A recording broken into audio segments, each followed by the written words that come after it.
This is Pace Per Mile. For more on the latest news, reviews, check out pacepermile.com. Like us on Facebook and join in the conversation on Twitter. With host Chris Nicholas, this is Pace Per Mile. Welcome to a special edition of Pace Per Mile. I'm Chris Nicholas, joined on this segment with Arthur Graham. He's the clinical manager for Next Step Bionics and Prosthetics in the New England area, and Jothy Rosenberg. And Jothy had lost a limb at the age of 16 years old. He has obviously lived a long life, and we're going to chat with him in a few minutes. But the reason why we're doing this segment today is because obviously with the Boston Marathon and the bomb explosion, individuals have lost their limbs. We know that already. 4 at one hospital, others at the other area hospitals in the Boston area. So in this segment, we're going to talk a little bit about the emotional side, obviously the physical side, the insurance costs, and what we can do. Throughout Facebook, social networking out there, there has been this movement to wear shirts, wear ribbons, do this, do that. But we have to start thinking about long-term, and these patients are waking up from surgeries, and their life for the long-term has been affected. I want to welcome Arthur. Arthur, are you there with us today? Yes. Thanks for joining us, Jothy, as well. You're there with us, too. Thanks for having us on. And Jothy, I'd like to start with you a little bit and just tell your story, because I think it's important for the listeners to know that you are somebody that's living with only one leg. You have a prosthetic leg, but you are skiing, and you are swimming, and you're cycling, and you're active. And I think not only for the listeners that are listening to the program today, but also those that have lost a limb, or in the future, you never know what might happen, is that hopefully this show will kind of prepare them for that, if we can even prepare that. Jothy, tell us a little bit about your story. Let's go back to the age of 16 or even before, and you had to deal with a cancer that affected your body. Well, yes, I was 16, growing up in a suburb of Detroit. Got symptoms of the knee locking up, and after a couple of months, they finally did a biopsy and figured out it was this bone cancer that hits teenagers, but it's rare. It's only 1,000 cases a year. It's called osteosarcoma, and the basically only treatment back then was amputate. And amputate quickly because it is a cancer that likes to get into the bloodstream. It is a frightening experience to go through. You wake up in recovery, you look down where you used to have a leg, and you're just looking at a stump.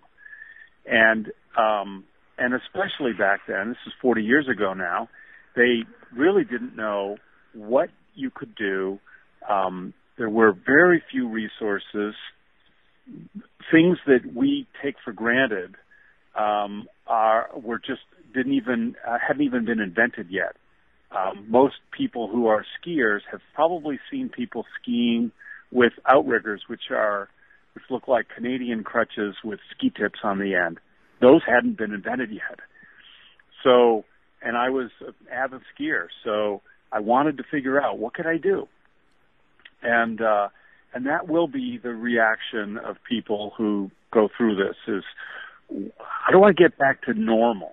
Well, normal is a funny word, and it's not necessarily a good goal. Normal changes when you change. And actually you'll develop a new normal, and it potentially could be better than the old one. But it took me a long time to figure some of these things out.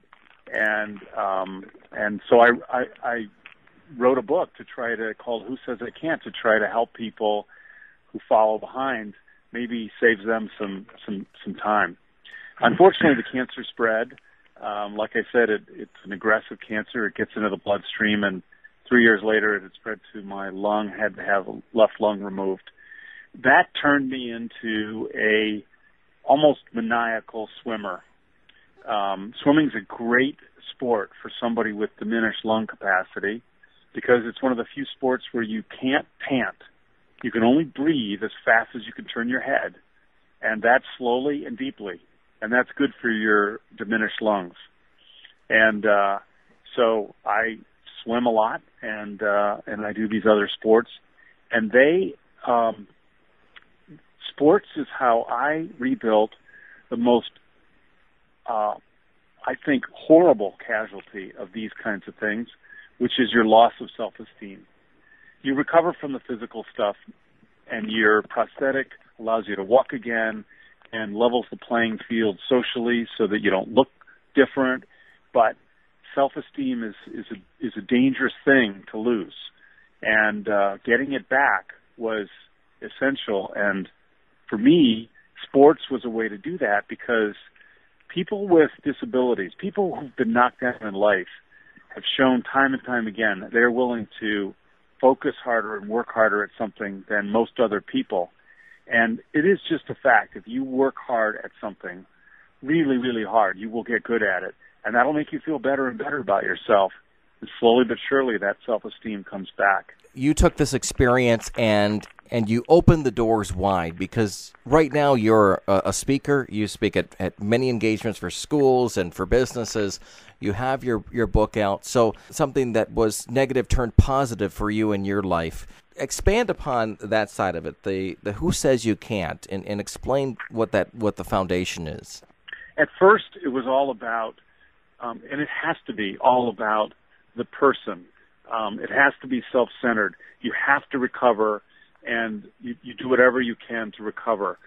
But after a while, I figured out, there are other people that are going to go through this or are going through this, and maybe I can help them. It is literally the other person on this call, my friend Arthur, that convinced me to write this book. Because I would come in and I would tell him stories, and he's dealing with people who are going through all of this day in and day out. As a prosthetist, he's fitting people with new legs. I like to say that as someone with an artificial leg, I visit my prosthetist more often than I have my car repaired or go to the doctor, because these are mechanical devices and you put your each knee, for you two-leggers, through 1 million cycles a year. And I'm pretty tall, and I'm kind of a big guy, so I beat the heck out of my prosthesis. He was constantly getting regaled with these stories, and he said, "You got to write this down." And so ultimately, I did. That was the beginning of starting to realize I could offer something to other people. And since then, I've created a television series on YouTube, same name, Who Says I Can't, telling the really inspirational stories of other people who've gone through very difficult things, not necessarily amputation, but similar kinds of things, and how they've fought back and are better than they ever were. And I'm launching this foundation, and the goal of the foundation is really focused on this issue of self-esteem, helping people build that back, maybe through sports, but maybe there's other things that will help people rebuild their self-esteem, some educational things, etc. And I think that's very important. These two bomb blasts, they happened in the spectator areas. As a runner, if I've crossed the finish line, sometimes I'll go into the spectator area and root on the other finishers. Sometimes I'll head to the post race or head home. And so, Arthur, in this case, we're looking at spectators that maybe were not athletes, are not active, and you deal with individuals like this all day. From an emotional standpoint, again, a question that I asked earlier on is, now they're waking up for surgery. You didn't have a chance to do any pre-surgery consultations with them, because obviously they were rushed into emergency. The physicians were obviously diagnosing the situations, having to cut limbs, forced to cut limbs in these cases because of the bomb blast in some of these critical patients. What's the first step? They wake up from surgery.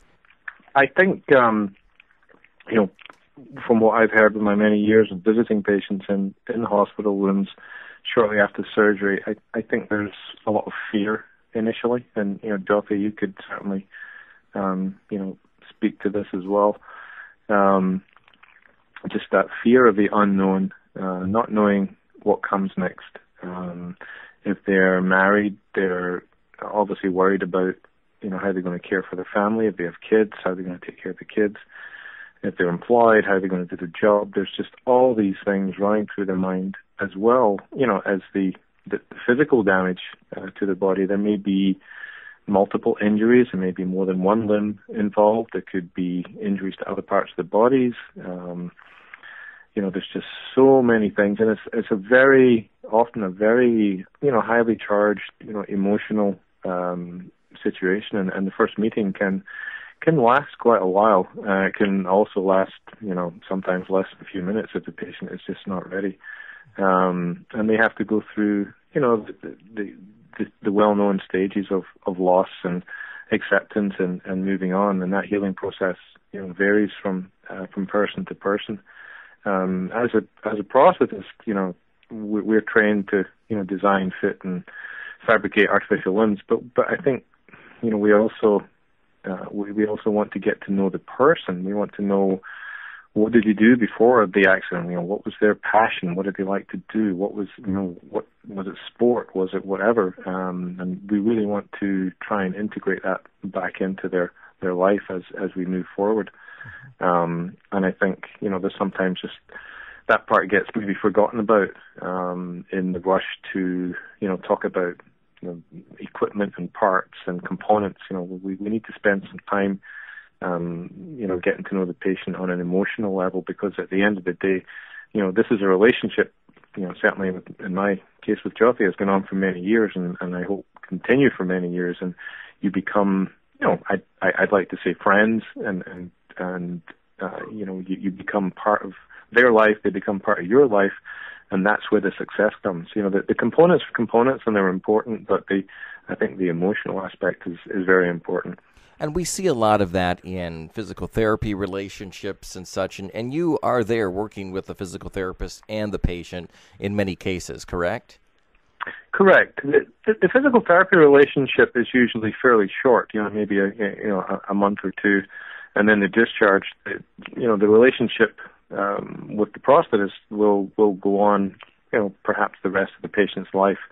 So these relationships become very, very deep. For Jothy, do you see, when you had your leg removed, and Arthur, follow up with this if you could, is that there's a depression that sets in? There is, and it's luckily it's pretty long ago, but it was pretty extreme for, I suppose, for a teenager. It was based on not knowing what I would be able to do. I was in an extreme amount of pain. We are so much better at pain management than we used to be. They back in those days, they wouldn't give you morphine because they thought that you got addicted to it. Mm-hmm. Now they know that when it's for pain and when it's self-administered, especially, that we don't get addicted to morphine. So pain was really bad, and the other thing was they didn't fit you with a prosthesis for 6 months back then. Again, they've learned to do that right away because it actually helps the healing, the physical healing. And also imagine that you were a junior in high school and you go back to school on crutches, and you have to go through the rest of the school year from January on walking around all your friends on crutches. It was extremely depressing. And I didn't really start to pull out of that until I'd gotten my prosthesis, which was over the summer before senior year. And then when I'd started to figure out some things that I would could do, mm-hmm. and getting good at getting strong enough to really walk significant distance on crutches, and trying skiing and a few things like that, and going on my first date ever. Those were the big milestones that started to pull me out of that slump. Well, and you bring up a very good point, and Arthur, I'd like you to elaborate a little bit on this, is that these individuals are coming out of surgery, and take us through that timeline of when you're fitting them for that prosthetic limb in that process. Let's kind of go in depth there, if you could. So if we say someone who's had, for example, a below-the-knee amputation, traumatic amputation, the sutures will come out probably 10 to 14 days after the operation. There'll be some compression dressing put on to try and reduce some of the swelling. In some cases, with some of the younger patients, we have the ability to put on what we call an IPOP, which is an immediate post-operative prosthesis, an IPOP. And we can, in some instances, have patients, walking, 3 or 4 days after surgery. It's obviously a very temporary device, and typically, we'll wait until the limb is, more well healed. But in some cases, and especially with the very young patients, it's maybe more important to get them up walking sooner than later. But typically, once the stitches come out and the wound has stopped draining and has healed over really well, and there's no drainage, then we can talk about fitting the prosthesis. And typically, that would maybe be 4 to 6 weeks after the original surgery. And somebody could be up walking, 6 to 8 weeks after the surgery. That's entirely plausible. We're certainly able to do that with the technology and the materials that we have at our disposal today. And we found that most of the shrapnel from the bomb blast hit obviously the lower extremities. So that's why we're kind of talking about the legs today. I'm not sure, and maybe you know more information. I did not fact check this, but we can take an assumption right now, is that maybe some of the limbs were lost in the upper body, an arm, but from what we're hearing, it's mostly the lower extremities. Yeah, again, there's a lot of information floating around there on the internet in different places, but I think the majority of what we've heard has been a lot of lower extremity amputations, and it looks like where the devices were placed and how they were constructed. It looks to me like it was designed specifically to really do a lot of damage to the lower extremity of whoever was standing around. Do you feel, and obviously it's going to be a case by case situation, but is it tougher mentally and physically to rebound from this if you have lost a leg or an arm? Is that fair to even ask that question? I think that's a very difficult question to ask, Chris, to be honest. Upper extremity and lower extremity are very, very different approaches. Lower extremity is all about weight bearing and walking. Upper extremity is more about function and control. And in an upper extremity amputation, it's always there. It's always obvious. It's always you can't get away from it. If you're talking to someone and you're missing your arm below the elbow, it's very obvious. If you're standing talking to Jothy and he has his jeans on and his prosthesis on, you wouldn't necessarily know him maybe until he started walking that he was perhaps wearing a prosthesis. So it's very, very different. And again, there's also a cosmetic angle as well with upper extremity amputations. Just two very, very different approaches, I think. If you ask any leg amputee which is worse, they will say arm. And if you ask any arm amputee which is worse, they will say leg. So the two groups don't agree. No, probably not.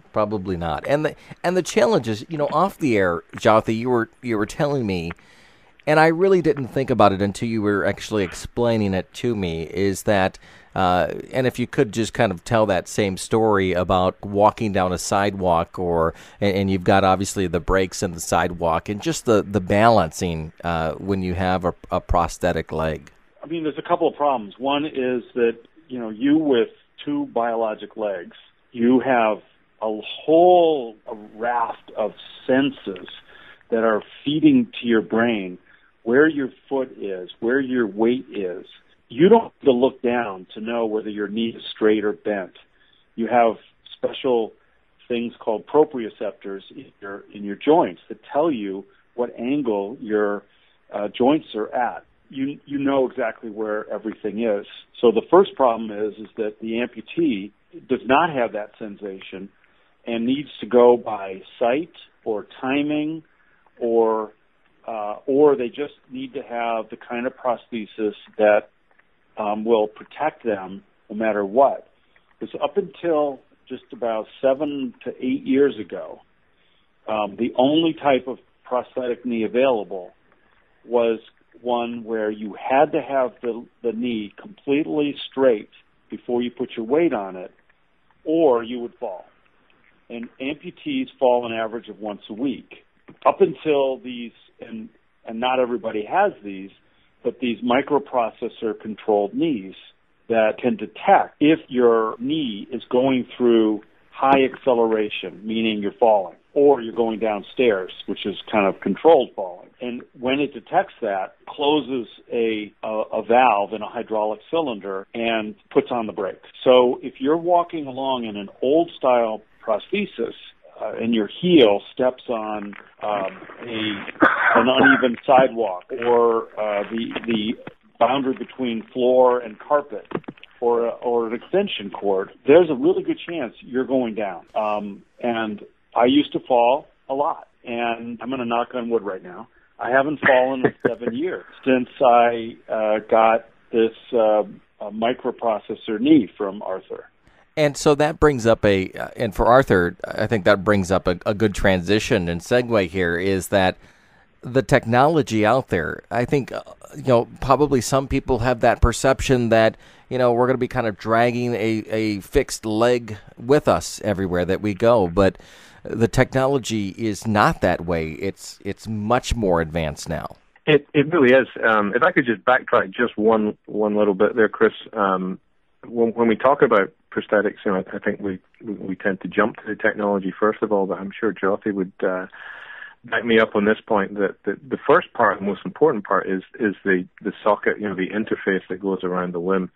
The socket design is, certainly in my book, the most important part of the process. If the socket isn't comfortable, if the interface isn't comfortable, the patient's not going to be able to put weight on the prosthesis, and they're really not going to want to wear it. And, we see patients often that come in for evaluations who've maybe been fit with a socket that just isn't comfortable, and that is absolutely the most important part.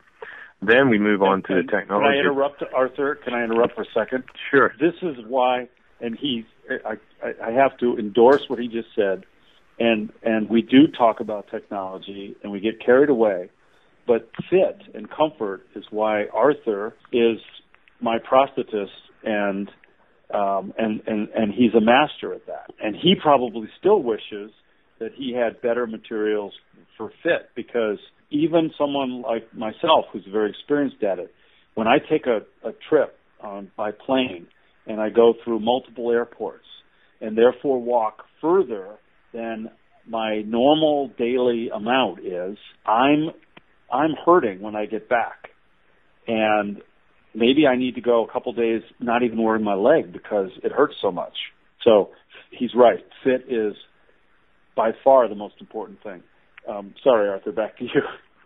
No, I think that really underlines that point. As I say, I see many patients every year who come in with expensive microprocessor legs that they were fit with, and they haven't been able to wear them because the socket's uncomfortable. So that's the most important part. And then, as Jothy said earlier, the technology, the microprocessor technology, has been an absolute revelation, particularly for patients with amputations above the knee, where they no longer have, physical control of the knee joint. And then we're now moving into this chapter now where, powered and bionic prostheses are starting to show up in clinical practice, and in the next 5 to 10 years they're going to be refined. The battery technology is going to improve, and that's what we're going to see becoming pretty much standard equipment, I think, in the next 5 to 10 years. And I think what people are probably thinking in the back of their minds, and we're going to dive into this as well, is the insurance side, the costs, the maintenance, all of that. And it's such a big area that we do definitely want to cover it today. But in most cases, insurance takes care of a majority of this. Is that correct? In Massachusetts, that's a great point, Chris. In Massachusetts, about 6 or 7 years ago, there was legislation passed called the Parity Bill, Prosthetic Parity Bill, and it was a state mandate that mandated that private insurance had to cover at least 80% of the cost of a prosthesis, unless it's an ERISA plan, a self-insured plan, of which there are unfortunately quite a few. But in most cases, 80%, Blue Cross, Harvard Pilgrim, our local insurance companies.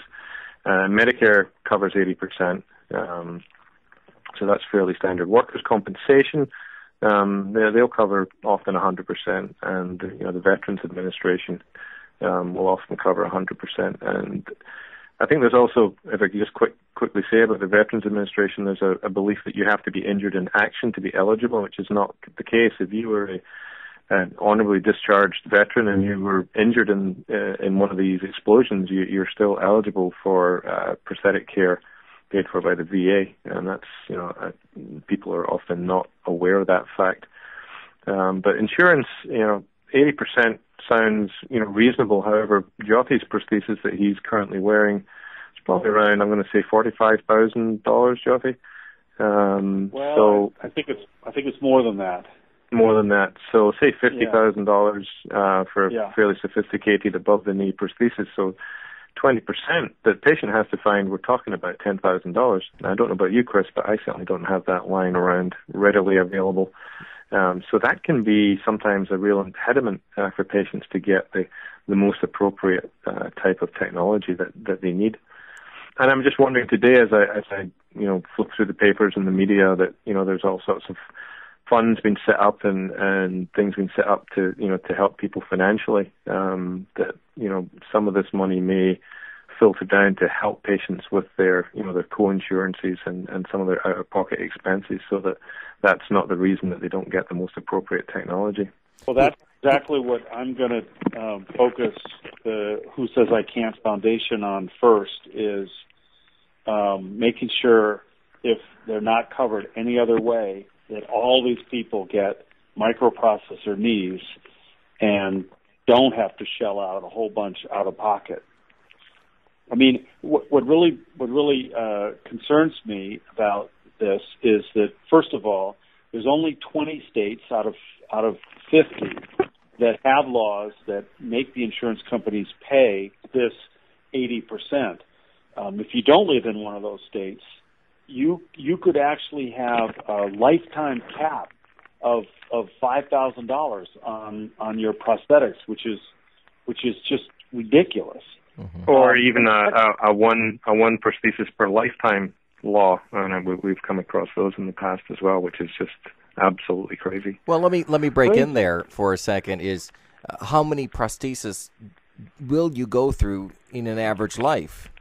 Well, I've gone through at least. So I got it when I was 16. I was still growing a little bit beyond that, and I've had. I think when I counted, I've had 9. So maybe 10.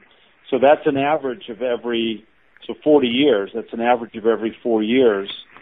The more sophisticated ones, well, I'll let Arthur say, but I think their warranty is 3 years.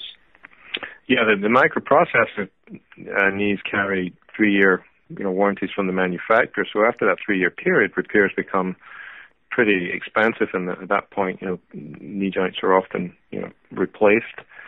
Mm-hmm. So you could be looking at maybe like Jothy said, a 3 to 4 year life cycle. But you also have to look at we talked earlier about socket fit. A patient early on to be fit with a prosthesis 6 to 8 weeks after surgery. 3 to 4 months later, their limb may have reduced, enough in size that they need to be refitted with a new interface. Now, fortunately, the technology we have allows us to make new interfaces that will go on to existing components. We don't have to make a whole new prosthesis every time. But that's another, added expense for patients as well, especially with, some of the co-insurances that they have to pay. And I don't want to have the program feel like we're scaring people, that it's going to be so expensive. We just want to cover some of the reality of this, but also, Jothy, you're focusing on helping to offset those expenses. I think with the amount of charities that will, legitimate charities that will be founded because of what's happened today, and people out of the goodness of their heart and pocketbook, obviously, will go up and beyond to help these individuals. We'll hear the names, we'll hear the situations, we'll hear that. And individuals, Jothy, you've created the foundation, taking funds already, and those funds going directly to prosthetic limbs for these individuals. Let's kind of dive right into that so that the listeners know how they can help, how they can reach out to you. What's your goals of doing this? Well, my overall goal, which getting people prosthetics is just one part of, is to find ways to help people recover and thrive. So what I call what I've declared the motto of the foundation is not just survivorship, but thrivership. I made up a word, and that's really about self-esteem. So initially, yes, I want to focus on making sure they get the best prosthetics. If you're just starting out on an artificial leg, having one of these microprocessor knees that allows you to walk much more closely resembling normal human gait than the old style of knees. Well, that's going to make things easier. It's safer. That's one of the reasons why I don't understand why insurance companies don't embrace it, because it's safer. But longer term, what I want the foundation to also do is help people like this get into activities that they love and figure out what adaptations they might need. Do they need special kinds of, suppose that somebody says, my thing is surfing. Well, Arthur knows how to put a waterproof leg on somebody so that they can surf. Great. Skiing. That's get outriggers and get them into a program where they can learn how to ski on one ski with outriggers. And similarly, rowing and sailing and a whole bunch of activities are now easily accessible if people know the right places to go, and the programs to support these kind of adaptive sports are well funded, and I want to make sure they're well funded. So virtually what you're saying is that really anything is possible this day and age if you have a prosthetic limb. And sometimes it's just a matter of the will and the and being exposed to the right kinds of training as well. So because I personally don't do most of my sports with an artificial leg on. And that's probably important to mention. When I bike, when I swim, when I ski, I don't wear an artificial leg. My artificial leg is for going to the store, to work, out to dinner, and it's not something that I wear in the evening when I want to relax and sit around watching TV. It's not just because it's not comfortable, but it's like wearing a dress shoe, maybe a tight dress shoe, and so you take it off.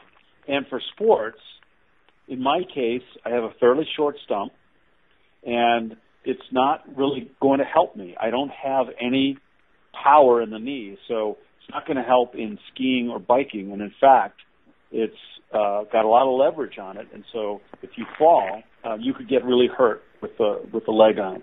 And so that's also a part of this whole picture we need to paint, which is, if I'm going into a social setting, I like to have my leg on. It avoids the social stigma of looking different, of staring or whatever, might go on. And then I don't hide it, but it just enables me to start off on a level playing field with people, and then from there they can figure it out. But when I'm skiing, I don't mind being stared at all, because I'm going past you. You're going to have trouble catching me. It's great to hear that, so that we can sort of smash out or hammer out those stereotypes out there or premonitions about this and that when it comes to somebody that's amputated. Right.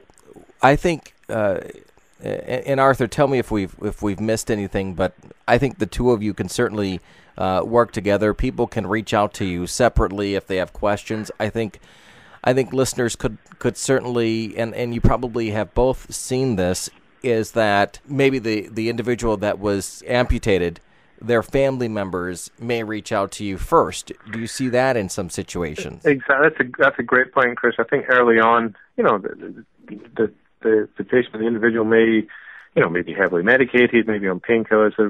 They're really, I've had, our conversations with patients in hospital beds that they have not remembered a single word, the next time I go to see them because they're so medicated.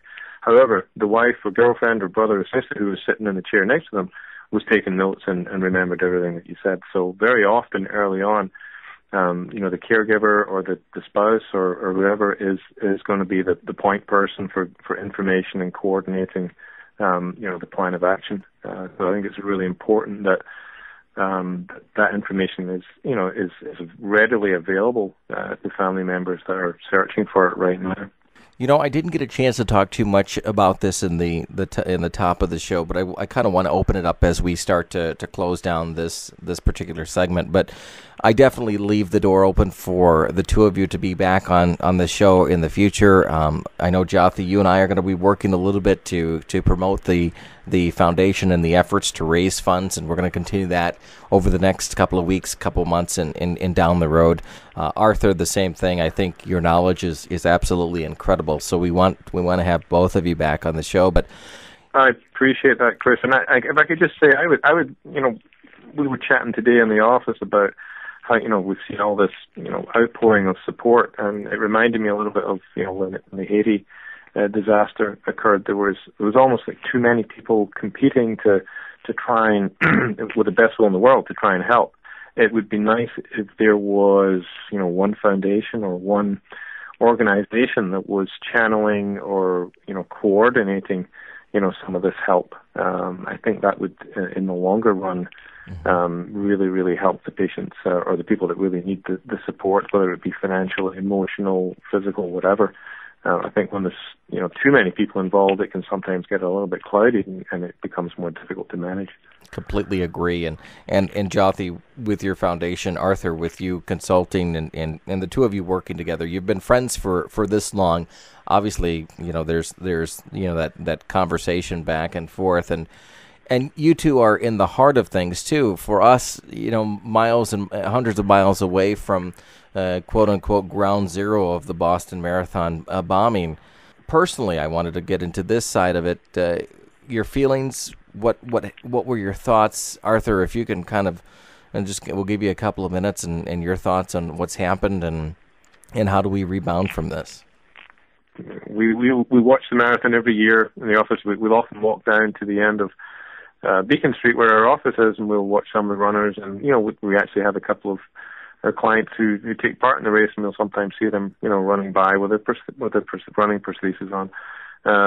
This year we didn't get a chance to do that, but we were watching it on TV, and later on, my administrator came and said, you have to come and see what's happened, and it was just absolute disbelief, and it hits you home. You have some idea maybe of how the people in New York felt back in 2001. It was just, oh my God, this happened in our town, and it's shock and it's horror, and then you get angry. Then you really start to get angry about it, and you really want to, do something.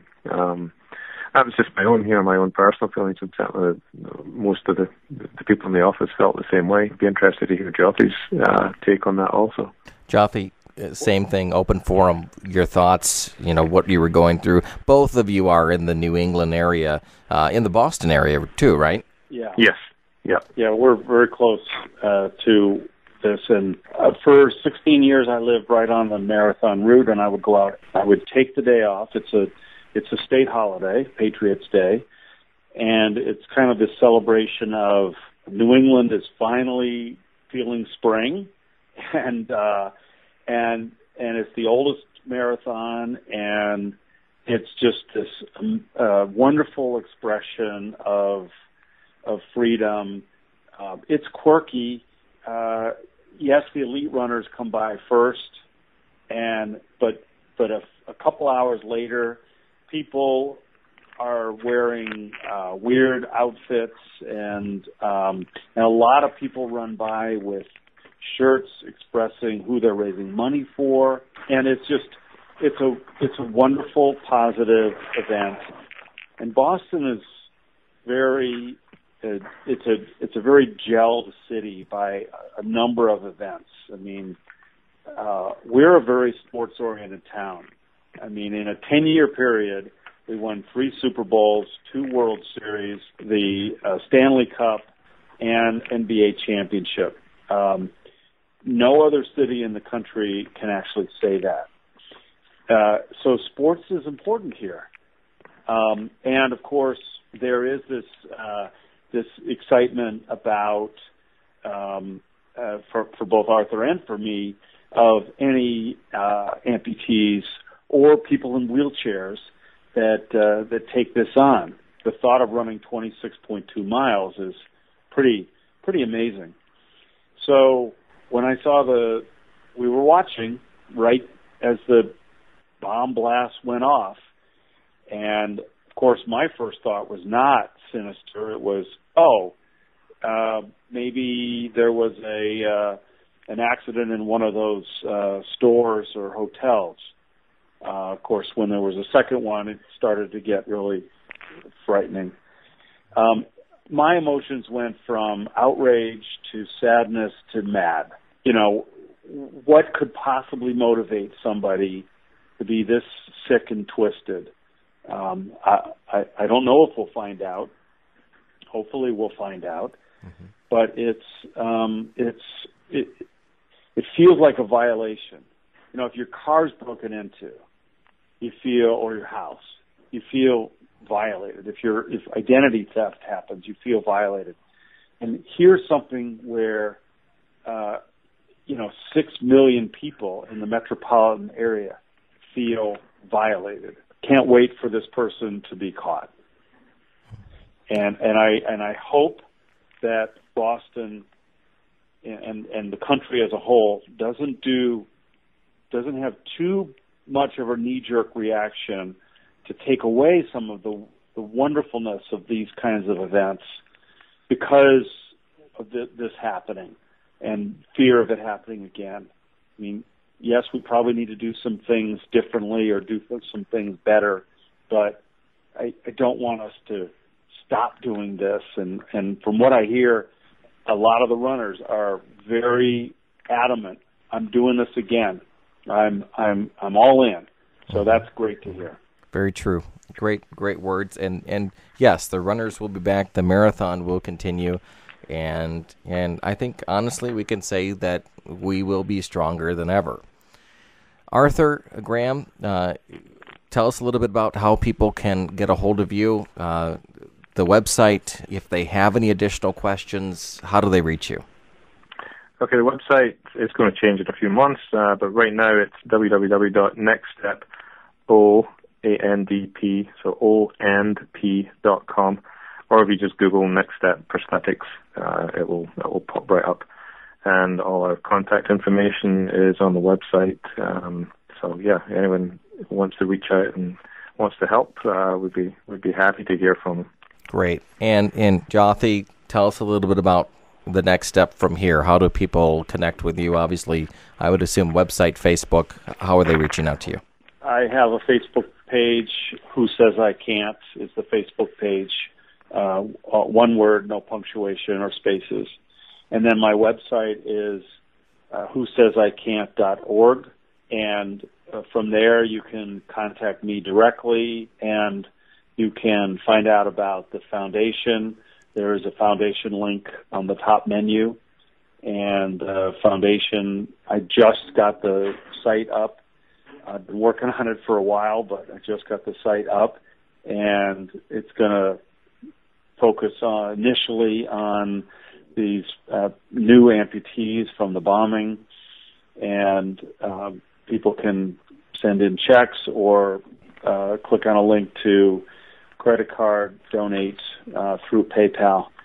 And also on that site is information about the book and where I speak, and the initial 3 episodes on the YouTube channel. That's all up there. Excellent. And you're a 501(c)(3) now, so that you will be able to raise these funds. That's right. It's a tax-deductible charitable contribution. That's right. All right, the two of you, I want to send out my my utmost thank you and gratitude for joining us here on Pace Per Mile. I know we've talked for a long time today, but I believe all of the information that we discussed in today's show was valuable to everybody that's been listening. And I'm certain that they will reach out to the two of you if they have any additional questions. Yeah, thanks, Chris. Really appreciate you having us on today. Thank you. And Jothy, thank you, and we commend what you're doing, and we will connect with the two of you in the future. This has been a special segment talking about the Boston Marathon blast and how people have lost their limbs, and we will overcome. More information on this in the future. We'll cover additional stories, but the best thing that we can do now is help those that need to recover from this emotionally and physically, and we'll do it starting now. I've been Chris Nicholas. Arthur Graham, thanks for joining us. Jothy Rosenberg, and this has been a Pace Per Mile special segment. At Pace Per Mile, we want to share your story. Do you know someone that has a compelling topic to share with the listeners? Help us tell your story or their story by emailing us today. info@pacepermile.com. That's info@pacepermile.com.